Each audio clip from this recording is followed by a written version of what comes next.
Hello everyone.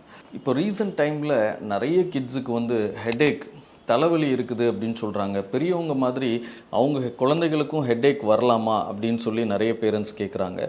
So இப்போ பொறுத்தவரை stress தான் மோஸ்ட் இம்பார்ட்டண்ட் ரீசனாக இருக்குது குழந்தைகளுக்கு. ஸோ இது ஸ்கூலில் இருக்கிற ஸ்ட்ரெஸ்ஸாகவும் இருக்கலாம், அதர்வைஸ் வேறு ஏதாவது ஆக்டிவிட்டீஸில் இருக்கிற ஸ்ட்ரெஸ் லைக் நியூட்ரிஷன் டெஃபிஷியன்சியோட குழந்தைங்க வந்து தொடர்ந்து ஃபிசிக்கல் ஆக்டிவிட்டியில் எதுவும் இருந்தால் கூட ஸ்ட்ரெஸ் இருக்கலாம்.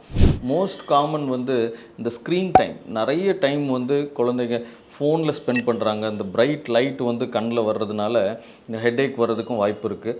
ரிஃப்ராக்டிவ் எரர்ஸ், அதாவது குழந்தைங்களுக்கு ஐ பவர் இருக்கிறதுனாலையும் இந்த ஹெடேக் வர்றதுக்கு வாய்ப்பு இருக்குது. இந்த ஹெடேக்கு வந்து நீங்கள் எப்போ ஒரு பீடியாட்ரிஷனை வந்து நீங்கள் கன்சல்ட் பண்ணணும் அப்படின்னு சொன்னால், ஹெடேக் நைட்டில் குழந்தை தூங்கிட்டு இருக்கும்போது எந்திரிச்சு தலைவலி அப்படின்னு சொல்லி சொன்னாலோ, இல்லைன்னா ஏதாவது ஒரு குழந்தைங்க அடிபட்டது, தலையில் அடிபட்டது, அது ஃபாலோட் பை தலைவலி கொஞ்சம் அதிகமாக இருக்குது அப்படின்னு சொல்கிறாங்க, இல்லைன்னா ஹெடேக் வித் வாமிட்டிங், பெர்சிஸ்டண்ட்டாக வாமிட்டிங் இருந்துக்கிட்டே இருக்குது. ஸோ இந்த மாதிரி எதுவும் கம்ப்ளைண்ட் இருந்தால் கண்டிப்பாக உங்கள் பீடியாட்ரிஷனை நீங்கள் கன்சல்ட் பண்ணணும்.